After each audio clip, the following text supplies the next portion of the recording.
प्रभु राम देव भगवान अल्लाह खुदा ईश आदि नाम एक ही शक्ति के हैं। वो कैसा है, कहां है, कैसे मिलता है, किसने देखा है? ये प्रश्नवाचक चिन्ह पूर्ण रूप से हटाने के लिए अवश्य सुनिए जगत गुरु तत्वदर्शी संत रामपाल जी महाराज के अमृत वचन, सर्व पवित्र धर्मों के पवित्र शास्त्रों के आधार पर। कहते हैं राम रटत निर्धन भला, टूटी घर की छान, और वह सुंदर महल किस काम के, जहां भक्ति नहीं भगवान। परमात्मा कहते हैं एक राम भगत की यानी भक्ति करने वाले की पत्नी जो किसी का नौकरी करके पानी भर के अपना गुजारा कर रही है, कहते हैं वो पनिहार उस राजा की रानी से 100 गुना अच्छी है जो आज श्रृंगार करके बैठी है। कल वह तक कुतिया बनेगी और या मोक्ष पावेगी और सदा के लिए सतलोक में जावेगी। अपने आत्मा अब ये ज्ञान गले उतरेगा।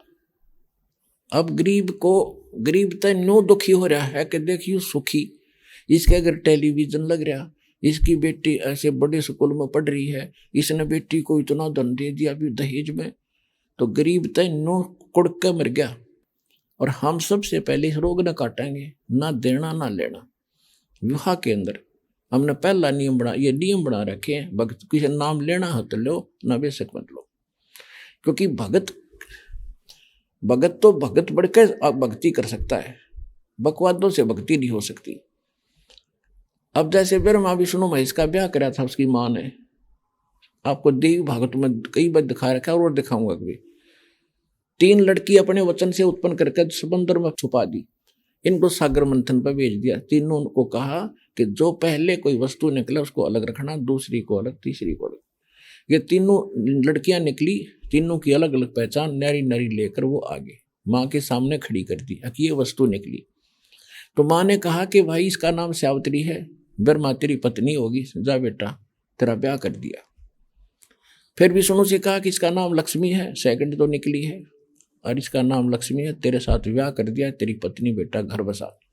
और तीसरी उमा को कह दिया शंकरिया तेरी पत्नी है बेटा जा तू घर बसा। हो गया ब्याह। ना कोई बाती था, ना बराती, ना कोई जलेबी तारनिया, ना डीजे बजानिया, ये फंड कर रखे। क्या तुम ब्रह्मा विष्णु महेश से ही बड़े हो? तो ये सेट करना पड़ेगा इस बुद्धि को जो हमने खराब कर ली। हम बेटी को भी बाहर बना देते हैं, उसको देते हैं, उसने फिर आगे मन कह पशु बनकर आपका वापस करना पड़ेगा। तो इस तरह भाई अगर तुम भक्ति करोगे तो परमात्मा के फार्मूलों को ही अप्लाई करना पड़ेगा, जब यह प्रॉब्लम सोल्व होगी आपकी, ना तो होए को ना कितनी कोशिश कर लियो। अब फिर देखना रंग। अब परमात्मा क्या बताते थे कि साईं इतना दीजियो जा मैं कुटुंब समावे, हम भी भूखे ना रहे, तिथि ना भूखा। एक समय आपने को बताया दास ने कि हिंदुओं के गुरु, मुसलमानों के गुरुओं ने सभी हिंदुओं को और सभी मुसलमानों को परमात्मा का दुश्मन बना दिया और उन्हें काट के देख लिया, राजा को कंप्लेंट करके देख ली, कुछ नहीं कर पाए उनका कोई भी, और मर नहीं रहा। तो उन्होंने सोचा इसको इतना शर्मिंदा कर दें, ये दुल्हा काशी छोड़कर भाग जा और हमारा सिर दर्द मिटे। इसने तो हमारी रोजी रोटी हराम कर दी, क्योंकि वो दुनिया को बहका के ठग रही थी। परमात्मा अपने बच्चों को देख देख कर रो रहे थे कि देखिए किस मूर्खा के पास बैठे हैं, इनका जीवन नाश करने लग रहे, इनको कख भी पता नहीं। अपना पुणात्माओं किसी बाप का बेटा शराब पी के और ऐसे निकम्मे व्यक्तियों के संपर्क में आ जाकर वो इसने गुंडा बना कर छोड़ देंगे और इसके सारे धन लूट लेंगे। वो पिता बेटे को समझाया करता है, वो ना मानने तक बैठ कर रोया करता है कि इसका भविष्य क्या होगा, ये जेल में जाएगा, इसके जूते लगेंगे, मेरा नाश होगा और सारी उम्र मैं रोऊंगा। अब वो दशा आज हमारे कबीर भगवान की है, जो आपको देख देख रो रहा है। आप ना उसको पहचान पा रहे हो, ना आपको उसकी ज्ञान सुनते हो। आप इन नकलियों के को संतों को संत मान रहे हो और नकली भगवानों को भगवान माने बैठे। तो इसलिए परमात्मा रह रहकर तड़फ रहे, हमारे लिए भटक रहे। तो उन धर्म गुरुओं ने हमारे भगवान के साथ हमारे से कैसे जुल्म कराए, और अंत में उन्होंने क्या सोचा कि कैसा कर दें कि भाग जाए यहाँ से। उसके लिए उन्होंने एक झूठी चिट्ठी डाल दी चिट्ठी लिख दी सभी साधु संतों के बाड़ों, बड़े पहले साधु, देखो भक्ति के लिए तो आत्मा भटक रही है, और जो पुण्यात्मा घर छोड़ कर किसी संत के पास आश्रम में रह रहे हैं प्यारी आत्माएं, तो वो तो दिन घर त्याग गया, परिवार त्याग दिया। कई तो ऐसे थे बड़े बड़े धनी के लड़के थे, और वो भी त्याग के आश्रमों में गुरुओं के पास रह रहे थे। भाई अपने भक्ति कराएंगे, पीछा छुड़वाएंगे, क्योंकि ज्ञान से पता तो लग ही जाता थोड़ा बहुत। तो वो तो भगवान की आत्माएं थी, वो भी उनको कैसे शरण में लेता, वो सुन के भी राजी ना थी। वहां पर कोई बड़न भी ना दे कबीर साहब को अपने आश्रम में, क्योंकि जुल्हाई के घर जन्म तो नहीं, जुल्हाई वाला कर्म करते थे। अब दाता देखो, वह दुष्ट लोग तो सोचे थे कबीर साहब की वीरान माटी कराएंगे, भागेगा, और लीला खेल सतगुरु का। अब उन्होंने झूठी चिट्ठियां डाल दी सब संतों के पास कि काशी में कबीर पुत्र नीरू और काशी नगर और 3 दिन का भंडारा और सारी सुविधाएं मिलेंगी उसमें, लाडू जलेबी कचौड़ी पकौड़ी खीर बूरा, और सीधे भी देगा, सीधे सूखे सीधे बोला कर, जैसे आटा घी और सारा कुछ अलग से दिया कर, सूखा उसने सीधा बोला कर। और दोहर देगा, दोहर माने एक बहुत सुंदर कंबल टाइप हुआ करती खद्दर की दोहर, उसमें 1 नंबर का होता था दोहर, जो सर्दियों में उड़ा जाता था। और 1 असरफी 1 बार के खाने के बाद कबीर सेठ देगा। अब सब अपने सारे बच्चा ले ले, शिष्यों को, लूला लंगड़ा था उसको बिठा लिया कि चल 3-3 बार रोटी खाइए, और 3-3 बार दौड़ मिलेंगी, और 3-3 बार सरबी मिलेंगी, और सूखा सीधा भी ले लियो। अब इस भावना से कहते हैं 18 लाख व्यक्ति आगे एक गरीब जुलाहे के द्वार पे अतिथि। अब रविदास जी सुबह सुबह घूमने के लिए निकले। वक्त से रविदास जी और कबीर साहब जी का विशेष मेल था, वो अधिकतर साथ ही रहा करते थे। रविदास जी ने काफी कबीर साहब की बात को स्वीकारा था। तो रविदास जी ने पूछा, महात्माओं आज कैसे आना हुआ आपका, इतने संख्या में कैसे आए हो? उससे पहले कईया ने पूछ लिया था उनको। तो रविदास जी से कहने लगे, काशी वालों तुम कौन सी दुनिया में रहते हो, तुम्हें पता नहीं, हम इतनी दूर से आगे हैं। एक कबीर पुत्र नीरू का पुत्र है, और उसने भंडारा करेगा 3 दिन का। रविदास जी ने पूछा कि आपको कैसे संदेश मिला, कि चिट्ठी हमारे पास देखो। रविदास जी समझ गए कि इनका और दाव न लगा, तो दुष्टों ने यूं कर दिया काम। तो रविदास जी परमात्मा के पास आए और मायूस से थे। परमात्मा से अपने पूछा, क्या बात रविदास जी? कहने लगा, जी जुल्म कर दिया नालाकों ने। क्या तो काशी छूटेगी अपनी? परमात्मा बोले, बताओ तो क्या बात है? कि जहां तक नजर जाती है ना, नरे साधु संत आ रहे हैं, सबके पास चिट्ठी है कि आपका नाम लिख रखी है कि आप भंडारा करोगे और सबको असरफी दोगे प्रत्येक खाने के उपरांत, और 3 दिन का भंडारा होगा, और सूखा सीधा दोहर, ऐसा लिख रखे। वो तो करे वो रहे थे, सारा खेल कर उन्होंने तो क्या छुपा था। लेकिन हम जिस दिन ऐसे पहचान लग जाएंगे भगवान को, फिर हम भगता बन जाएंगे। रविदास जी गणे चिंतित हो गए। परमात्मा बोले, नो कर, कुंडा बंद कर दे और बैठ जा, माड़ा ले हाथ में। सुमन से सब होता है, सुमन से सुख होता है, सुमन ते दुख जा, कह कबीर सुमन करने ते, और भाई सारा संकट टल जा। आप बैठ जा, भक्ति कराएंगे।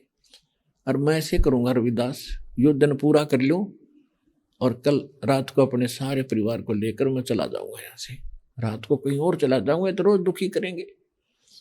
रविदास जी बोले, जी तो दुख आज तो जुल्म कर दिया, न कति हद कर रखी है। बोला, बैठ जा तू।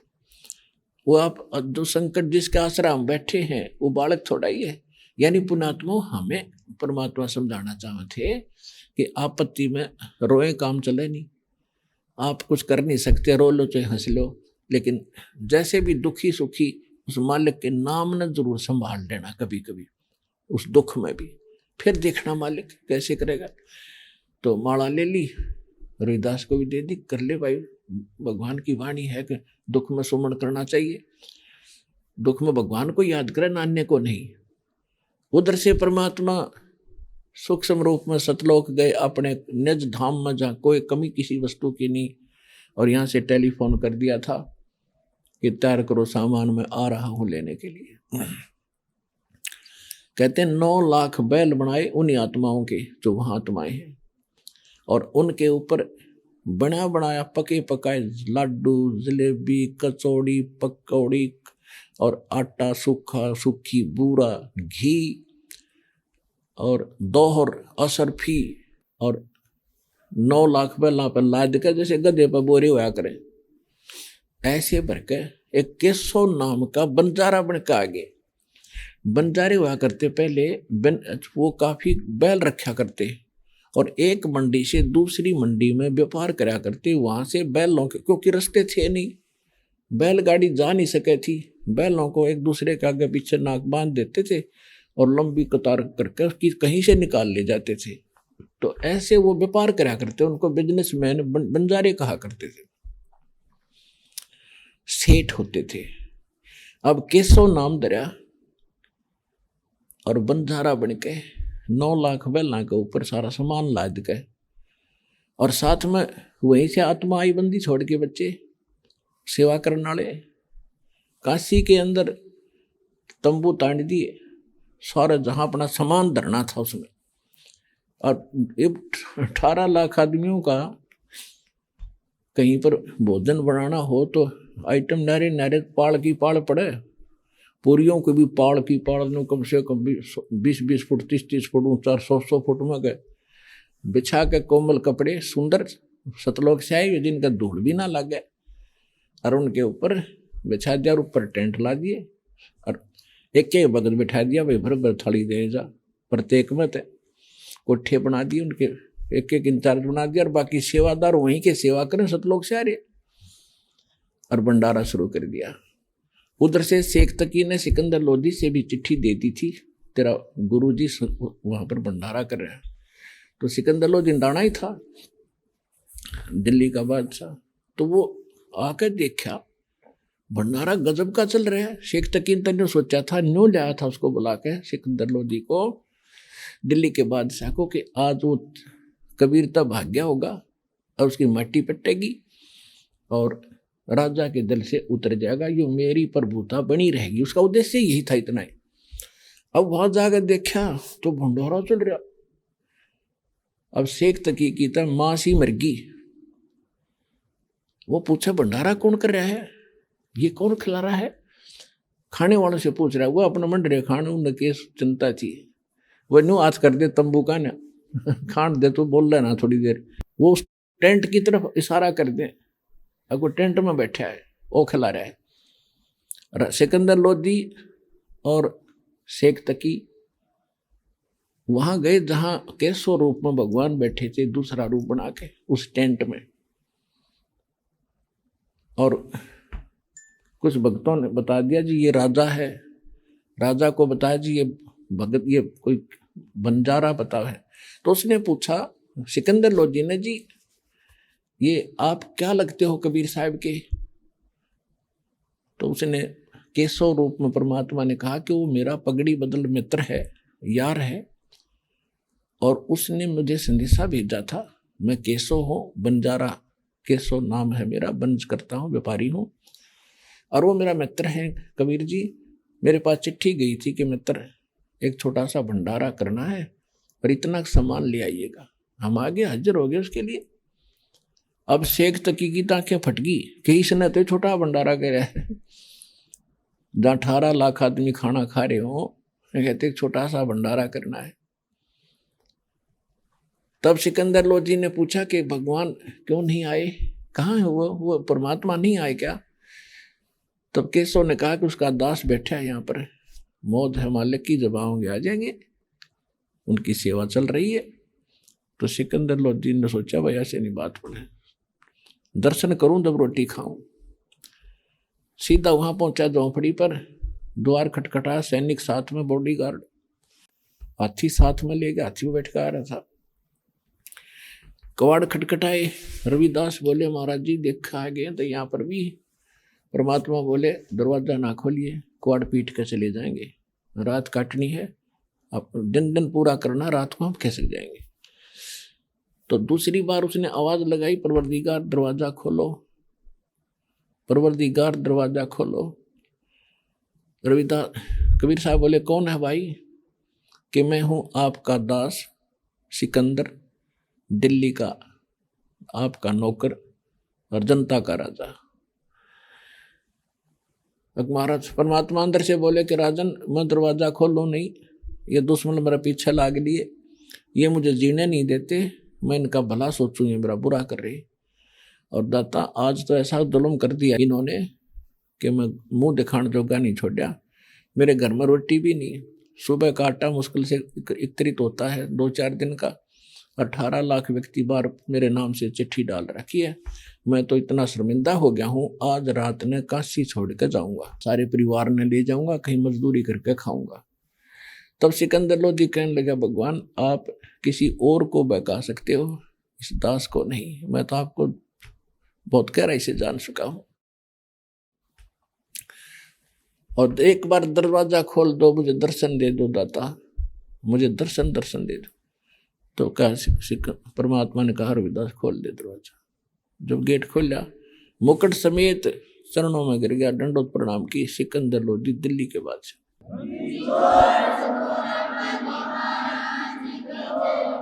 मुकुट कहीं गिरा जा करके, आंखों में आंसू भर आए और कहने लगे परवरदिगार आपने कैसा रंग लगा रखा भगवान, एक बार चल कर देखो। आपके दर्शनाभिलाषी सभी भक्त संत भोजन कर रहे हैं और पूछ रहे हैं वो कौन है कबीर, एक बार दर्शन तो दे। इसे महापुरुष के दर्शन से भी दुख दूर होते हैं, जो इतना बढ़िया भंडारा दे रहा है। खाना खाते ही सीधा नारा, दोहर अलग से, और असर भी उसके ऊपर सोने की मोहर, 10 ग्राम सोना एक बार में, और सब ले लेकर जा रहे हैं। एक आधा बेईमान तो 6 रोटी खाई और 6 बजे दिया उनको, ले लो बेवकूफ, मर लो तुम। अब परमात्मा से प्रार्थना की एक बार दर्शन दो दाता, आपके दर्शन के लिए भटक रहे हैं। तब परमात्मा बाहर निकले, कहते हैं आकाश से फूल बरसन लगे मालिक के ऊपर, कबीर साहब के ऊपर आकाश से फूल बरसन लगे, और सुंदर मुकुट अपने आप आकर मालिक के सिर पर रखा गया सतलोक से। बोल सतगुरुदेव।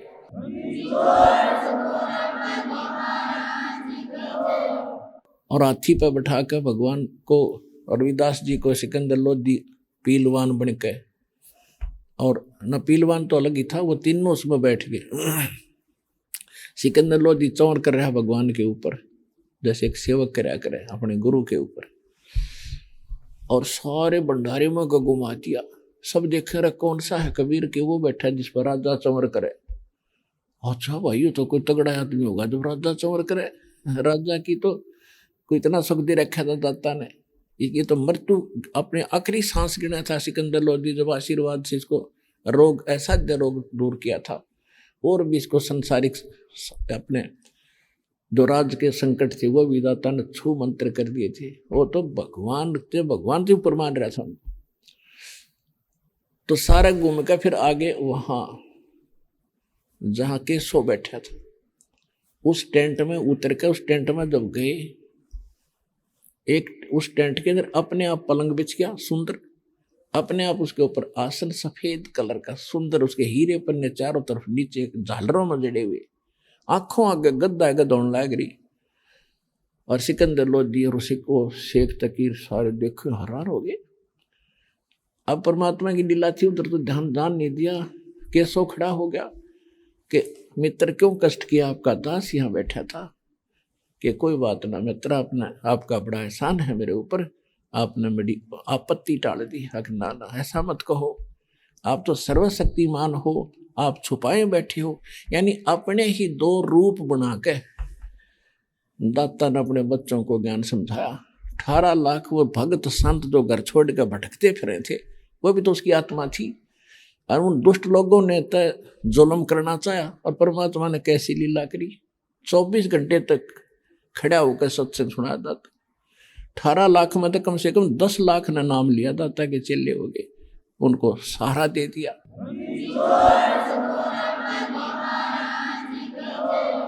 तो ऐसे आज तक परमात्मा भक्ति की स्थिति बनाए रखा है ताकि इस कलयुग तक भगवान की वह महिमा बनी रहे कि भगवान ऐसे करता है, भगवान ऐसे करता है। तो यहां परमात्मा कहते हैं कल्पे कारण कौन है, तू कर सेवा निकाम। सेवा माने पूजा, भक्ति निष्काम भाव से करिए भक्ति, मेरी डिमांड मत रखा भगवान आगे। कहते कल्पे कारण, क्यों कल्प रहा है भी, मतलब यह हो जा वो हो जा। कल्पे कारण कौन है, कर सेवा निकाम, और मन इच्छा फल देवेगा जो बड़े धनी से काम। कहते जब मेरे से काम पड़ेगा मन इच्छा फल दूंगा तेरे को। अब फिर क्या होता है, 24 घंटे सत्संग करके अपना पूरा 3 दिन का भंडारा करके सब विदा कर दिए। उधर से सारा सामान भगता रहे थे सतलोक से, प्यारी आत्मा ये नकली गए सतलोक में, प्रकाश ही प्रकाश है, वहां कुछ है ही नहीं, थोड़ा डूब के मरेंगे हम, क्या करेंगे वहां जाके। इससे भी 1000 करोड़ असंख्य गुना सुख। यहाँ तो कुछ भी नहीं है, सुख है नहीं, इसका सुख है नमक की बोरी में। मिठास कैसे कह दूं मैं, बता कैसे कह देंगे, इसमें मिठास कहीं तो होगा, खा को कहीं भी नहीं हो सकता, हो ही नहीं सकता। ये तो नमक की बोरी में हम रह रहे हैं, खोज रहे हैं बूरा, वो तो बूरा की बोरी में पाओगी बूरा, वो सतलोक है वह बूरा की बोरी। अब क्या हुआ, सारा सामान लाद के बलना के ऊपर टेंट टांट उनके लठ लुठ सारे, और बचा हुआ सामान वही बांट दिया गरीबान, गिर तो उठा ले जाएंगे, धर दिया वहां पर, और सामान उठा कर चल पड़े जैसे एक लीला करा करते हैं। तो जब वो वापस आए तब भी गंगा फुल चल रही थी ऊपर, और वो निकलने लगे अंदर आने लगे तो एकदम घुटनों पानी रह गया, जाने लगे तब भी ऐसे हो गया। और सब देख रहे हैं पानी में अगर निकलेंगे कैसे, इतने में क्या देखा, गंगा एकदम डाउनफॉल मारेगी। सबने सोचे वह कि तक क्या हुआ, हो गया होगा कि तो पानी कम इसका, उधर थी सूत बैठ गया इनका। अब जब वो 9 लाख बैल बाहर निकल गए, उनके साथ 1 लाख कम से कम सेवादार भी थे, वो जान लग रहे। उधर से केशव कबीर परमेश्वर और शेख तकी सिकंदर लोधी और 150 सैनी 100-200 गांव के नागरिक उस नगर के, ये शेष बच के थे। तब थोड़ी देर बातें करते रहे, तब कबीर साहब केशव से कहा सिकंदर लोधी ने कि हे बिजनेसमैन, हे व्यापारी केशव जी, आपका तो काफिला बहुत दूर चला गया होगा, आप जाइए, आप पीछे रह जाओगे। ऐसे देखने लगे सारे मुड़ के, कहाँ सी चाली आ रहे, देखे तो ना कोई बंजारा ना कोई बैल, सारा खाली समाना पड़ा। तब सिकंदर लोधी ने पूछा भगवान वो कहाँ गई सारी इतनी, क्योंकि 9 लाख बैल तो 2 किलोमीटर 4 किलोमीटर से बिना खत्म, उनका लाइन खत्म हो 4 ला दे तो भी। तो परमात्मा ने कहा जहां से वो आए थे वहीं चले गए, सतलोक से आए थे सतलोक चले गए। क्योंकि हम तो इस यहाँ के इस रंग में रंगे हुए, ये दिमाग में खचड़ा भरा हमारे अंदर कचरा कि ये कैसे हो गया, ऐसे कैसे हो गया। इतने में वो जो था केशव बंजारा कबीर भगवान में समा गया देखते देखते। अब सिकंदर लोधी आंखें मुड़े, यूं क्या हो गया। तब आंख खुली, चरणों में गिर गया कि भगवान आप तो सारी लीला आप पर कर रहे थे। अपने आत्माओं शेख तकी की फिर भी आंख ना खुली, पुण्यात्मा ये दुष्ट राख रेड्डी तो चोटी ताई। अब गरीबदास जी ने वर्णन किया अपने भगवान के समय का कि जैसे एक तो महोछा होता है, महोछा तो यो हो सकता जैसे किसी ने बता दिया भाई तुम्हारे घर में यो संकट है, इतना धर्म करना पड़ेगा, 500 कपड़े ला दे, फलाना ला दे, जूते, तो घटिया से लिया करे, मतलब रोता हुआ पैसे लगा करे। उसने तो क्या करे महोछा। और किसी का लड़का हो जाता 5, 10, 20 वर्ष के बाद, और फिर वो कैसे खुले हाथ यज्ञ जोनार करा करता, भंडारा करा करता। कोई कहे जब कहते हैं शेख तकी, सिकंदर लोधी कहने लगा कि देखा शेख तकी जब कैसे रंग ला रखे थे भंडारे के। तो शेख तकी कहता ऐसे ऐसे अब 100 करते राजन, आप तो राजा हो, कैसी बातें करते हो। राजा ने बोला यो मेरा बस का कोई ना नू करना। तो यार गरीबदास जी कहते हैं कि बड़े बड़ाई करा करें, कहते कोई कहे जग जोनार करी है, खुले हाथ तक खर्च करावा इसने ते। कोई कहे महोछा, और बड़े बड़ाई करा करें, गाड़ी काटे ओछा। और शेख तकी ओछा आदमी था, ऐसे ऐसे पवित्र भंडारे को भी नको क्या करे, मैं ओछा सा किया है। तो कहते गरीबदास जी कहते हैं, कोई कहे जग जो नार करी है, कोई कहे महोछा, और बड़े बड़ाई करा करें, गाड़ी काटे ओछा। अब क्या हुआ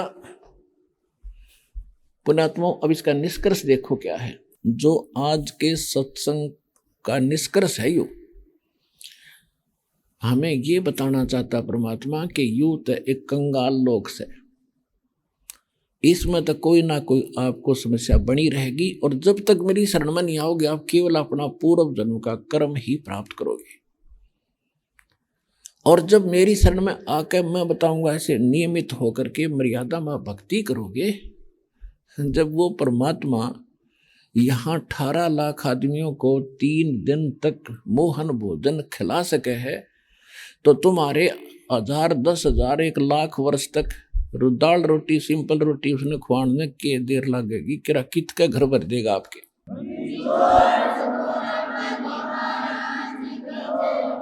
और ये उसने प्रोग्राम बना दिया, क्योंकि जैसा आप करोगे सत भक्ति, उसका फल वो अवश्य देगा। सतलोक तो भेजेगा। यहाँ तो कुछ है नहीं कंगालों के पास। ये तो आप एक रेस्टोरेंट के मालिक हैं, यहाँ के ब्रह्मा विष्णु महेश्वर निरंजन 2 ब्रह्म तक होटल बनाए बैठे हैं। स्वर्ग पुरोग, ये महास्वर्ग जिसको ब्रह्म लोग कहते हैं।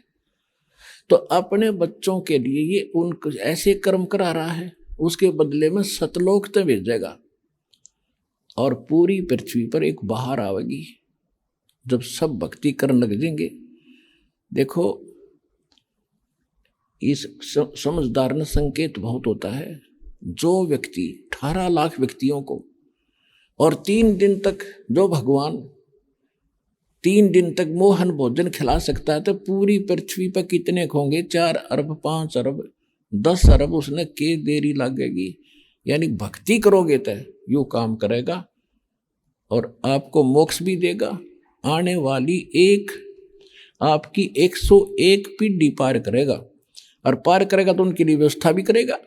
तो चिंता करने की जरूरत नहीं। और ये परमात्मा का वो समय निर्धारित है, ठीक का समय है। आप भी भक्ति करो, अपने बहन भाइयों तक पूरे विश्व में युज्ञान दास के विचार पहुंचाओ, इसका प्रचार करो। दास आपको एक सुखद जमाना देगा, सारा संसार सुखी होगा। बोलो सतगुरुदेव।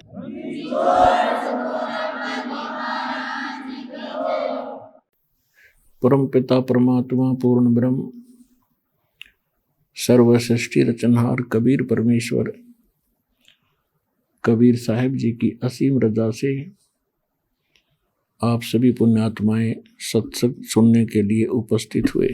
सत्संग में आने से प्राणी को ज्ञान होता है। सत्संग में ये जानकारी दी जाती है, मानुष जन्म दुर्लभ है, मिले न बारंबार, तरवर से पत्ता टूट गिरे, वो बोर न लगता डर।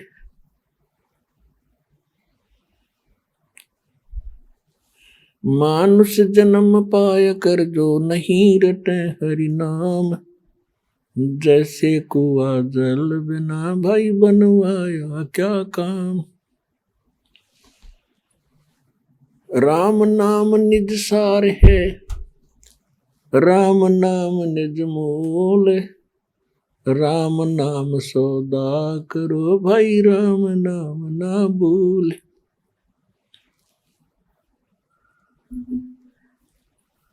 दुख में सुमरण सब करें, सुख में करे ना कोई, जय सुख में सुमरण करे, तो दुख कहे को होवे। कबीर सुख में सुमरण किया नहीं, दुख में करते याद, कहें कबीरता दास की, भाई कौन सुने फरियाद।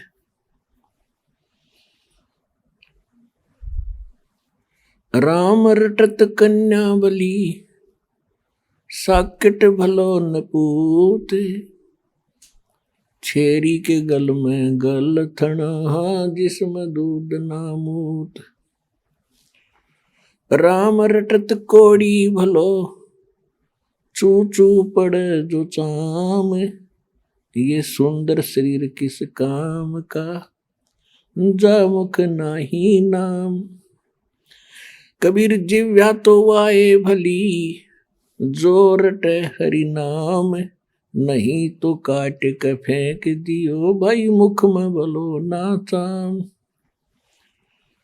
राम रटत निर्धन भला, टूटी घर की छान। वो कंचन मैल किस काम के, जहाँ भक्ति नहीं भगवान। परम पिता परमात्मा ने स्वयं ही आकर के अपने बच्चों को यथार्थ ज्ञान देना पड़ता है। हम ऐसे जालिम लोक में रह रहे हैं, हम ऐसे जालिम स्वामी के लोक में रह रहे हैं जो हमेशा हमें मिसगाइड करता है। हमें दुख के अतिरिक्त वो कुछ नहीं दे सकता,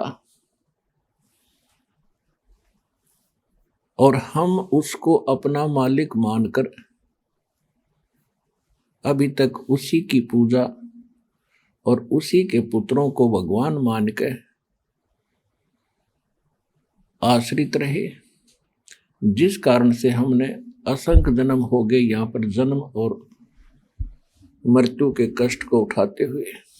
तो परमात्मा ने आके हमें ज्ञान दिया है कि जिस लोक में आप रह रहे हो, ये लोक आपका नहीं है, ये घर आपका नहीं है, यह संपत्ति आपकी नहीं है। यह भूल भारी लगी है आपको, क्योंकि आपको सत्संग नहीं मिला। उसके विषय बताते हैं कि जब काया तेरी है नहीं, या माया कहाँ से हो।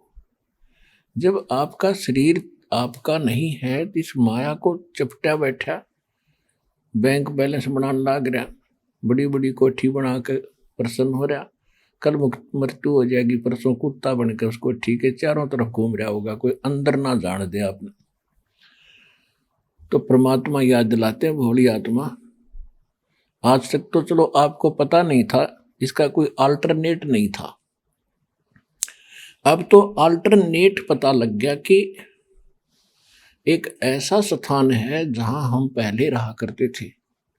हमारी जन्म मृत्यु नहीं होती थी, हम वृद्ध नहीं होते थे, और ऐसा ही हमारा परिवार है वहां पर।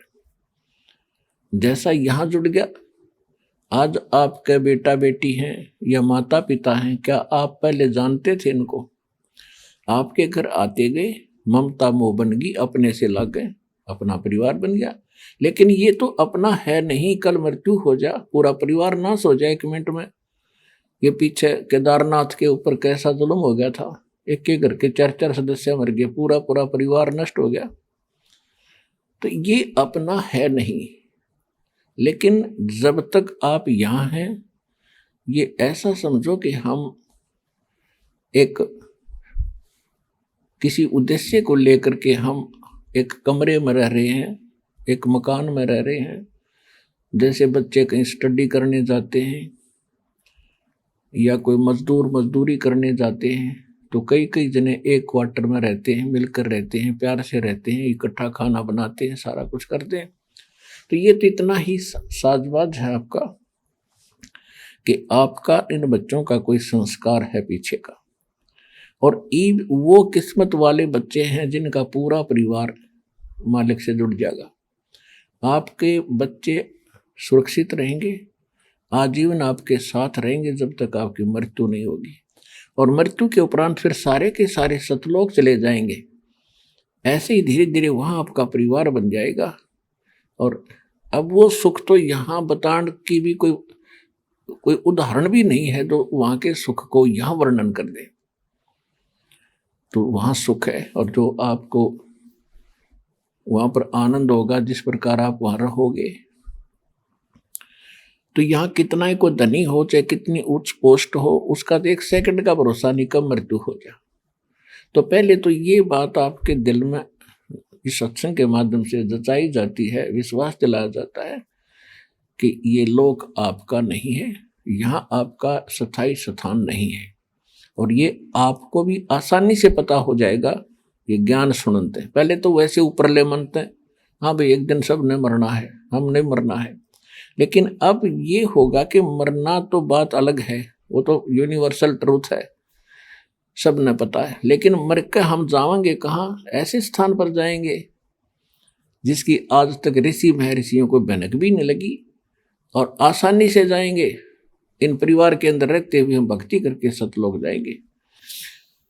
और परमात्मा ने हमारे लिए यही एक उदाहरण दिया था कि स्वयं वो परमेश्वर 120 वर्ष तक एक गृहस्थी की तरह रहे, अपना कपड़ा बुनकर दुल्हे का काम करके, और दुल्हा गरीबों में रहे, निर्धनों में। एक तो हमारी ये फर्क निकालनी थी कि हमने ये मान रखा था कि घनी ऊंच, उस समय क्या था कि ब्राह्मण वर्ग ही अपने को भक्ति करने और ग्रंथ पढ़ने का अधिकारी मानता था, और सबने यही मान रखा था कि यो काम तो इन ऋषि महर्षि ब्राह्मणों का ही होता है, हमारा तो यही काम है, बच्चे हो गए इनकी परवरिश कर दे, फिर मर जाए वैसे कि इनको पाल पोस के। तो परमात्मा ने प्रथम तो ये उदाहरण दिया कि भक्ति ऐसे भी हो सकती है, ब्राह्मण भी कर सकते हैं, आप भी कर सकते हो, ऋषि भी कर सकते हैं, यदि मार्ग ठीक हो, नीत साबित हो तो भक्ति सफल होती है। तो इस बात को परमात्मा बताने के लिए आए, और फिर ये बताया कि कति गरीब से गरीब, परमात्मा क्या बताना चाहते थे कि मेरे से गरीब कोई नहीं हो सकता। कपड़ा बुना, कोई मेहनताना आ गया, आटा नमक ले आए और बना के खा लिया। और फिर ये बताना चाहते थे कि ऐसे भगत पर, जो ऐसे सच्ची श्रद्धा से मेरी भक्ति करेगा, उस पर किसी प्रकार का भी कोई आपत्ति आ जाए, मैं भगवान खड़ा पाऊंगा उसके लिए, उसको किसी प्रकार की आपत्ति नहीं आने देगा। तो भगवान हम इसलिए खोजा करते थे कि हमें जरूरत पड़े भगवान खड़ा पावे। तो वो परमात्मा इस साधना से, इस प्रकार की क्रियाओं से, ऐसे रहने से, जैसे परमात्मा स्वयं आकर के रहकर दिखा कर गए थे, ऐसे जो रहेगा अपने परमात्मा जो देता है उसमें संतोष करे, सबसे पहली ये बात है। क्योंकि हम यदि एक से बड़े साहूकार को, धनी व्यक्ति को देखकर उसकी रीस करेंगे तो हम घने पाप करेंगे, भगवान से दूर हो जाएंगे। और फिर यहाँ पर एक सेकंड का किसी का भरोसा नहीं, कब मृत्यु हो जाए। तो इस दृष्टिकोण से भक्तों ने संसार को देखकर नहीं जीना होता, परमात्मा के ज्ञान को आधार मानकर उसको, उस पर चलना होता है, तभी सफलता मिलती है। शारीरिक कष्ट भी दूर होंगे, आपकी रक्षा भी होगी, आपके किसी प्रकार का कोई काम होगा तो भगवान आपको पहले किए पाओगा, आप पीछे पहुंचोगे। और फिर मोक्ष, मुक्ति होगी, सतलोक चले जाएंगे, और जहाज में बैठा के भगवान आपको सतलोक छोड़ के आएगा।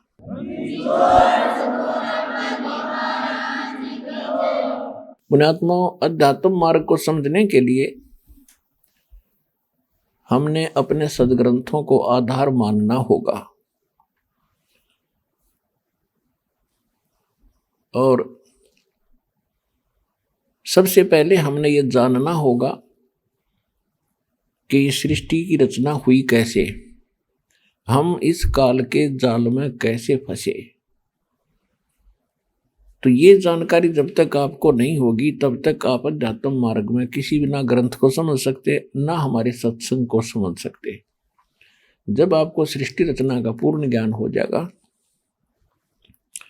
तो उस समय आप परमात्मा को पहचानेंगे। फिर किसी भी सदग्रंथ को आप पढ़िएगा, अपने आप आपको समझ में आने लगेगा। तो पुण्यात्मा, अध्यात्म मार्ग को समझने के लिए अपने को सृष्टि रचना का ज्ञान होना चाहिए। पुण्यात्माओं, परमात्मा के गुणों में लिखा हुआ है, जैसा कि आपको बहुत बार दास बताता है कि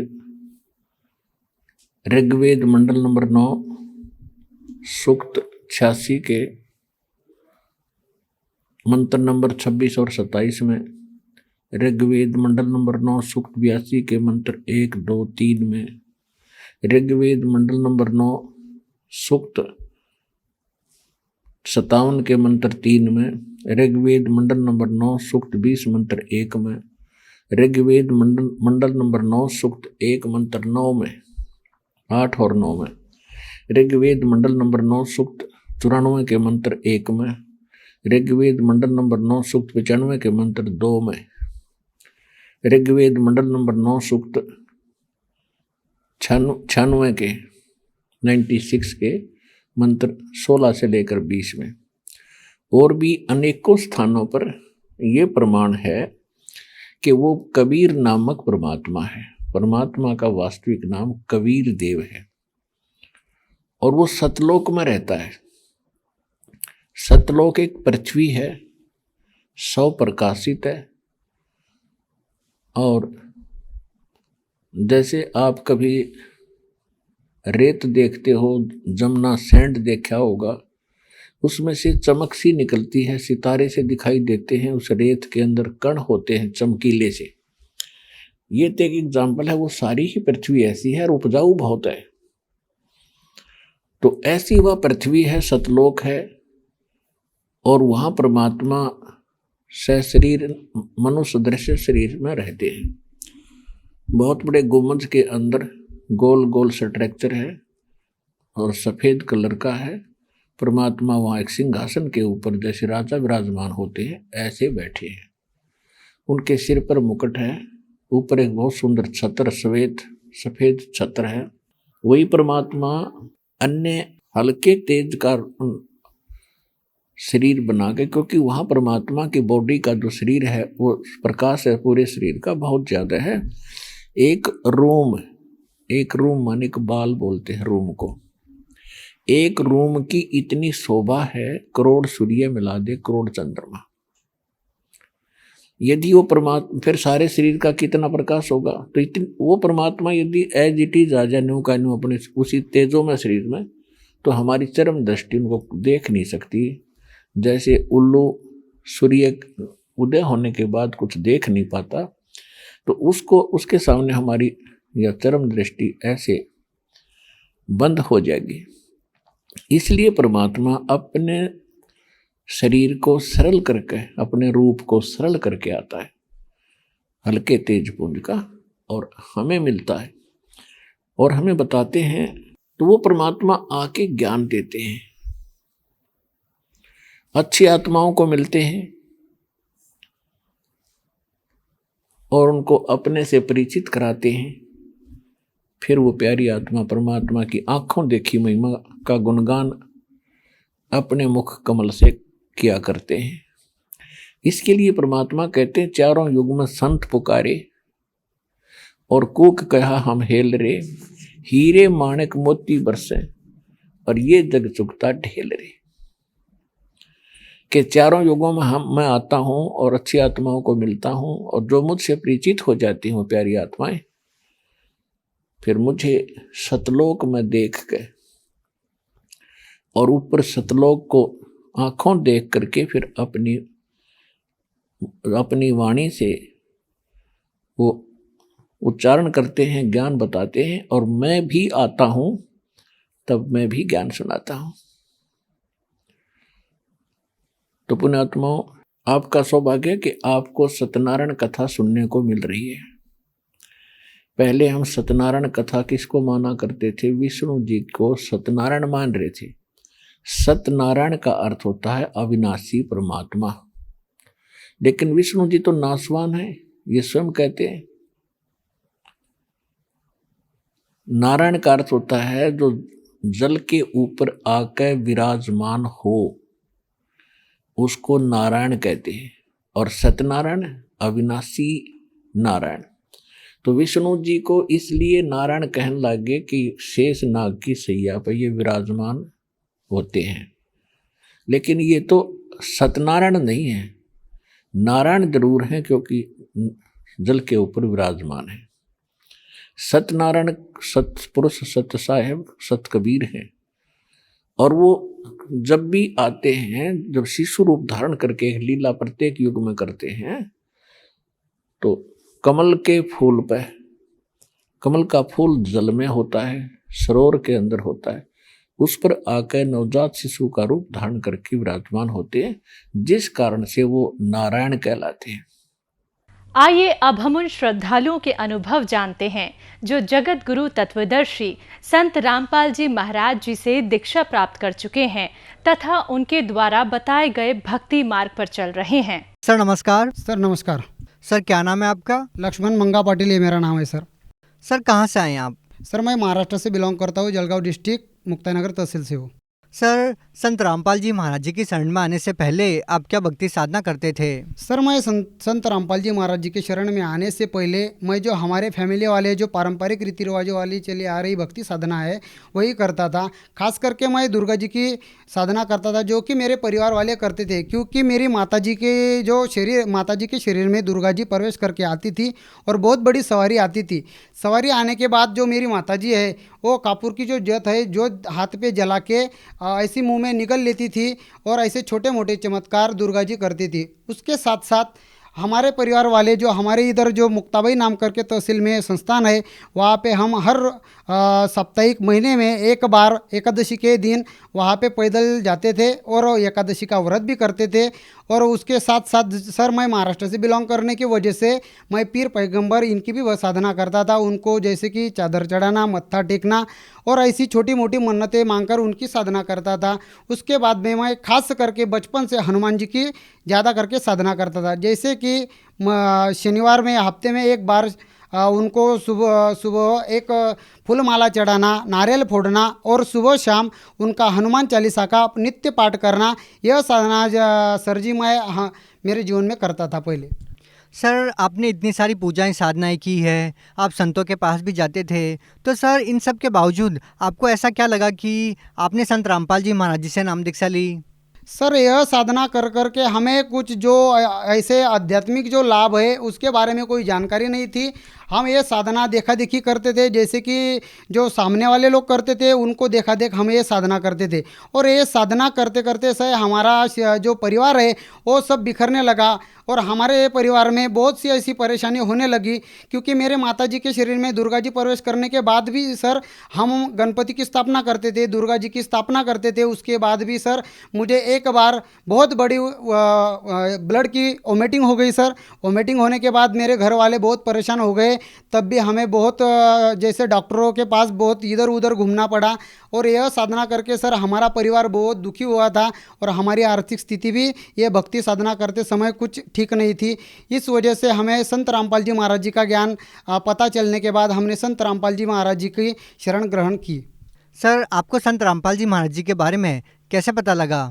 सर मुझे संत रामपाल जी महाराज जी के बारे में ऐसे पता चला कि जैसे मेरा एक दोस्त है उसके माध्यम से मुझे संत रामपाल जी महाराज जी के बारे में पता चला। वो संत रामपाल जी महाराज जी का सत्संग देखता था और उसको संत रामपाल जी महाराज जी से वो बहुत परिचित हो चुका था।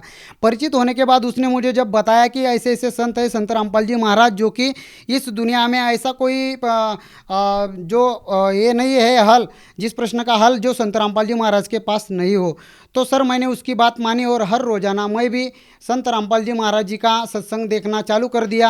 सत्संग देखते देखते सर मैं भी जो संत रामपाल जी महाराज जो वेद शास्त्र खोल के ज्ञान बता रहे थे वो मैं भी घर आकर वो उसको ऐसे निचोड़ के देखता था कि ये सही बोल रहे या गलत बोल रहे।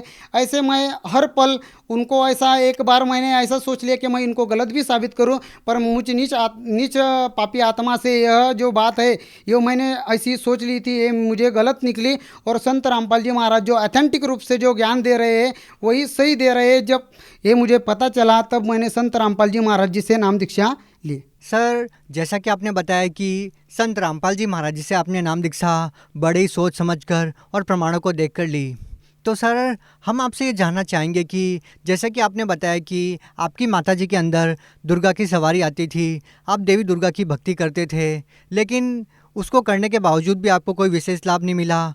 तो सर संत रामपाल जी महाराज जी से आपने नाम दीक्षा ली और संत रामपाल जी महाराज कबीर साहब को भगवान मानते हैं, परमात्मा मानते हैं, तो क्या कबीर साहब की भक्ति करने के बाद वो विशेष लाभ मिले जो आप पहले की साधना से चाहते थे? हाँ जी सर, मुझे वो जो लाभ जो हम दुर्गा जी की भक्ति करते थे, दुर्गा जी की साधना मेरी माता जी करती थी, उसकी वजह से मेरी माता जी को भी बहुत सारी बीमारियां हो गई थी।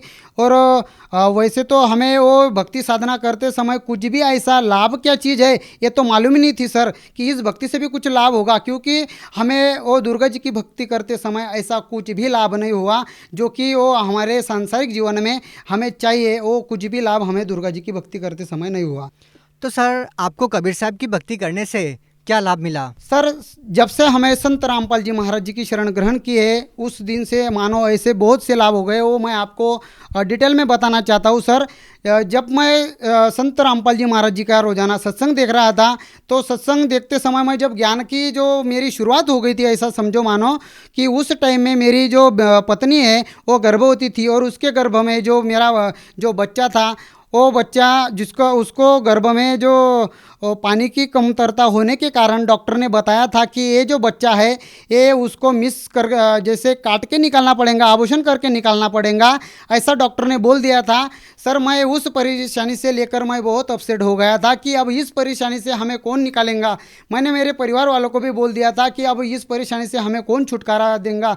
तो सर मैं हर रोज़ाना संत रामपाल जी महाराज जी का जो सत्संग देखता था, सत्संग देखते समय मुझे जब यकीन हो गया कि यह संत पूर्ण संत है, तत्वदर्शी संत है, ये बंदी छोड़ है, तो ऐसा समझो सर कि मैंने संत रामपाल जी महाराज जी से शर्त लगा ली और उनको चैलेंज कर दिया कि अगर आप पूरे संत हो तो इस जो मैं इस दुविधा में जो अटका हुआ हो, इस परेशानी में जो मैं अभी अटक चुका हूँ, इस परेशानी से आप ही निकाल पाएंगे। तो देखिए सर, 1 महीने में जब वो जो मेरी बीवी है और जब गर्भवती हो गई, तो संत रामपाल जी महाराज जी की दया ऐसे हो गई कि आज वो जो बच्चा था जिसको डॉक्टर ने काट के निकालने का बोला था, वो अभी बच्चा मुझे संत रामपाल जी महाराज जी की कृपा से बच्ची रूप में प्राप्त हो गया है। अभी वो जो बच्चा है उसको कोई भी बीमारी नहीं है, कुछ भी ऐसा प्रॉब्लम नहीं है, और वो अच्छे ढंग से स्वस्थ रूप में ठीक है। दूसरा लाभ सर, मेरी माता जी को पैरालाइज का अटैक आ गया था। पैरालाइज का अटैक ऐसा आ गया सर कि उसका जो आधा शरीर है वो आधा शरीर टेढ़ा हो गया सर। आधा शरीर टेढ़ा होने के बाद हमारी माताजी ऐसा समझो कि जो मुख्य घर में जो स्तंभ रहता है वो मेन स्तंभ मेरी माताजी थी हमारे परिवार में। तो उसको ऐसे पैरालाइज का जो अटैक हुआ, तो सर हमें ऐसा समझ में नहीं आ रहा था कि हम क्या करें। तो सर ऐसे करते समय मैंने संत रामपाल जी महाराज जी के आश्रम में फ़ोन लगवाया और वहाँ से गुरुजी से प्रार्थना की कि ऐसे ऐसे मेरे माताजी को प्रॉब्लम हुआ है। तो वहाँ से जवाब आ गया, संत रामपाल जी महाराज जी ने वहाँ से जवाब भेजा कि जो भक्ति साधना में संत रामपाल जी महाराज जो चरणामृत प्रसाद देते हैं वो प्रसाद उनको देने को बोल दिया। सर रात के 8 बजे थे, जो चरणामृत और प्रसाद है वो हमने मेरी माताजी को दिया। और सर आपको मैं बता नहीं सकता, इतना बड़ा चमत्कार हो गया कि मेरी माताजी का जो पैरालाइज जो आधा शरीर पूरा टेढ़ा हो गया था, वो शरीर अभी पूरे रूप से सुखरूप है। और जो मेरी माताजी हमसे रात भर में बात नहीं की, हम रात भर जागे और सुबह हमको 4 बजे नींद लग गई, तो 8 बजे सर मेरी माताजी उसके खुद ऐसे बेड पे खड़ी हो गई और उठ के हमसे बात करने लगी। तब हमें एकदम अचानक ऐसा लगा कि सही में संत रामपाल जी महाराज पूर्ण रूप से पूर्ण गुरु है, तत्वदर्शी संत ही संत रामपाल जी महाराज है, वही बंदी छोड़े और उन्होंने हमें इस तकलीफ से बाहर निकाला। चौथा लाभ सर, हमारी जो आर्थिक स्थिति इतनी ख़राब थी कि हमारे पास हम जो कमाते थे तो हमारे पास 1 रुपया भी नहीं बचता था। तो सर संत रामपाल जी महाराज जी की शरण हमने जिस दिन से ग्रहण की, तो सर आज परमात्मा ने हमारी आर्थिक स्थिति इतनी प्रबल कर दी कि हमें किसी चीज़ की किसी के पास मांगने की ज़रूरत नहीं पड़ती है, और आज हमारी आर्थिक स्थिति और ठीक भी है। 5वां लाभ जो हमारे परिवार को संत रामपाल जी महाराज जी ने ये दिया सर कि हम दूसरे के खेती में काम करने जाते थे सर, संत रामपाल जी महाराज जी की कृपा से आज हमारा खुद का खेत है और हमारे खुद के खेत में हम अनाज बो रहे हैं और वहीं पे हमारा जो गुजारा चल रहा है। ये संत रामपाल जी महाराज जी की शरण ग्रहण करने के बाद हमें यह लाभ हो गए सर। सर मैं बहुत नशेड़ी आदमी था सर, मुझे बहुत बड़ा नशा की लत लग गई थी। मैं नशा करते समय सर ऐसा मानो कि मैं दिन में 200-250 रुपये की गुटखा की पूड़ी खा लेता सर। गुटखा की पूड़ी खाने के बाद जो मेरे पेट में दर्द होता था, दर्द होते समय मैं किसी को बता नहीं पाता था, मेरे परिवार वाले को बता नहीं पाता था, क्योंकि वो मुझ पे चिका मारते थे, इसलिए मैं उनको नहीं बताता था। और गुटखा खाते समय सर मैं सिगरेट भी पीता था छुपके घर वालों के छुपके से। और मुझे शराब की लत इतनी बड़ी लग गई सर कि मैं हर रोज़ाना शराब पीने लगा। शराब पीते समय मैं रात को जैसे कि मानो सर मैं हमारे महाराष्ट्र से जो इलेक्ट्रिसिटी बोर्ड है वहाँ पे मैं काम पे हूँ, तो मैं रात को 10-11 बजे वहाँ से ड्यूटी छूट के आता था। तो मैं रात के 10-11 बजे बहुत नशा कर शराब पी के आता था। तो मेरे घर वाले मुझे बहुत समझाते थे कि भाई देख तू ये नशा छोड़ दे, अभी तेरी जो फैमिली है वो अच्छी है, वो फैमिली को तू संभाल ले। पर सर मैं किसी की बात मानता नहीं था, उनकी बात टाल लेता था और हर रोज़ाना बस 1-2 दिन में मैं चुपचाप रहता था, फिर बाद में वही रिपीट कर लेता था। मैं अकेला जाता था, मैं किसी को लेके नहीं जाता था। मैं रोज़ शराब पी के आता था और मेरे बीवी के साथ भी मेरा कुछ अनबनी बनी रहती थी, वो भी मेरे वास्ते बहुत डिस्टर्ब हो गई थी सर। तो मैं शराब पीते पीते मेरे शरीर में ऐसी छोटी मोटी बहुत बीमारियां हो रही थी सर। मेरा पेट दुखना, जैसे बुखार आना, तब भी मैं ये नशा नहीं छोड़ पा रहा था। तो सर संत रामपाल जी महाराज जी की मुझ पे ऐसी दया हो गई सर कि संत रामपाल जी महाराज जी से जब मैंने ज्ञान सुना, ज्ञान से परिचित हुआ, और ज्ञान सुनने के बाद सर मुझे ऐसा लगा कि अभी ये जो चीज़ मैं कर रहा हूँ इससे महापाप तो मेरी ज़िंदगी में मैंने कुछ भी नहीं किया। और जिस दिन से सर मैंने संत रामपाल जी महाराज जी की शरण ग्रहण की, उस दिन से आज तक है मैंने ना कभी शराब पी है, ना मैं शराब को कभी छूता हूँ। और आज अभी ऐसा हो गया है कि उस चीज़ से तो मुझे इतनी घृणा आती है कि अगर मेरे सामने अगर कोई खाता है पीता है तो मुझे ऐसा उल्टी जैसा होता है कि इस चीज़ से जैसे 500 फुट दूर ही रहूँ। सर देखिए, आज के आधुनिक दौर में आज की युवा पीढ़ी इन चीज़ों में विश्वास नहीं करती कि किसी संत के आशीर्वाद से या मंत्रों के जाप से इस तरह के लाभ मिलते हैं। तो आप उन लोगों को कैसे विश्वास दिलाएंगे, क्या कहना चाहेंगे? मैं मेरे जो युवा पीढ़ी वाले, जो मेरे भाई बहन, मेरे जो दोस्त परिवार वाले हैं, मैं उनको ये बात बताना चाहता हूँ कि इस धरती पे संत रामपाल जी महाराज एक ही ऐसे तत्वदर्शी संत है जो कि आपका छोटे से छोटा और बड़े से बड़ा जो कोई प्रॉब्लम है, जो कोई नशे का प्रॉब्लम है, जो कोई बीमारी का प्रॉब्लम है, आप किसी भी परेशानी से अगर परेशान हो, किसी भी बीमारी से परेशान हो, तो संत रामपाल जी महाराज जी का सत्संग सुनो। सत्संग सुनने के बाद अभी ये जो समाज है अपना, ये एजुकेटेड है, इसको कोई भी फंसा नहीं सकता।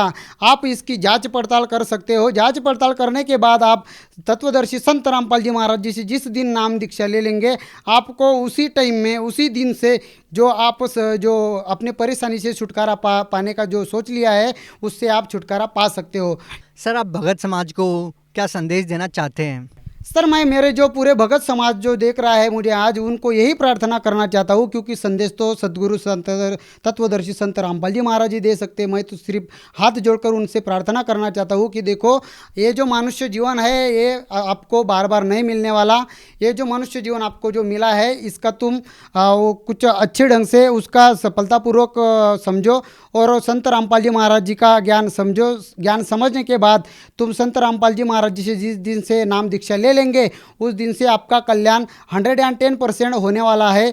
तो यह संदेश मैं पूरे मेरे जो भाई बहन मुझे देख रहे हैं, यही प्रार्थना करके मैं उनको कहना चाहता हूँ। सर अगर कोई व्यक्ति संत रामपाल जी महाराज से नाम दीक्षा लेना चाहता है तो वो कैसे ले सकता है? सर संत रामपाल जी महाराज जी से जो कोई नाम दीक्षा लेने का चाहता है तो संत रामपाल जी महाराज जी के जो प्रोग्राम है, जो विभिन्न चैनलों पे चलते हैं, विभिन्न चैनलों पे चलने की वजह से वो चैनल के नीचे जो पट्टी आती है, उस पट्टी पे आश्रम के द्वारा जो लिखित नंबर रहते हैं, वो नंबर आप नोट करवा लो, वहाँ फ़ोन करो, आपको जो कोई डाउट है वो क्लियर करो। वो क्लियर करने के बाद संत रामपाल जी महाराज जी की ऐसी दया है कि हर स्टेट में, हर जिले में उनका नामदान सेंटर है। उस नामदान सेंटर पे आप जाके निःशुल्क संत रामपाल जी महाराज जी से नाम दीक्षा ले सकते हो और नाम दीक्षा लेने के बाद अपने जो मानव जीवन का कल्याण कर सकते हो। जी बहुत बहुत धन्यवाद। धन्यवाद सर।